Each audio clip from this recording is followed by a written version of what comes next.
Live news 24 मध्ये आज आपण पाहणार आहोत आजच्या ठळक घडामोडी। धारूरमध्ये झाली अंशकालीन कर्मचाऱ्यांची बैठक। कोळपिंपरी ते तांडा रस्ता निकृष्ट होत असल्याने रास्ता रोकोचा इशारा।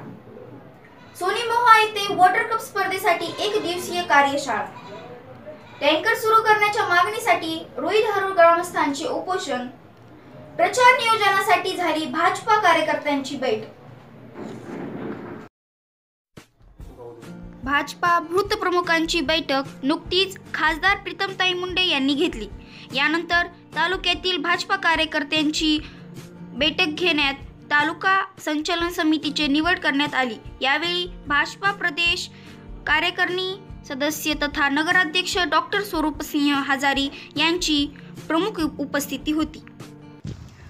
कोळपिंपरी येथे होत असलेल्या खोडस ते खोडस तांडा या मुख्यमंत्री ग्राम सडक योजनेतील रस्त्याचे काम निकृष्ट होत असून ते तात्काळ थांबवावे अशी मागणी करत रस्ता रोकोचा इशारा तहसीलदारांकडे निवेदनाद्वारे समता परिषद विद्यार्थी आघाडीचे तालुका अध्यक्ष अजय कोकाटे यांनी केली आहे।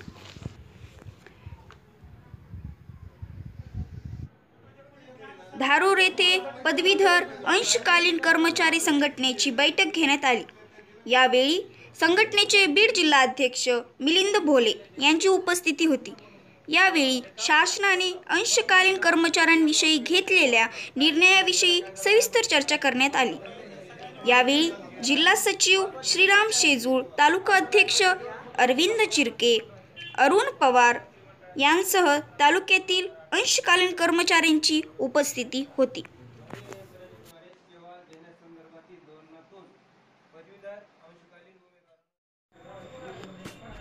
सोनीमोहा येथे पाणी फाउंडेशन आयोजित वॉटर कप स्पर्धेविषयी ग्रामस्थांना माहिती देण्यासाठी एक दिवसीय कार्यशाळेचे आयोजन करण्यात आले होते।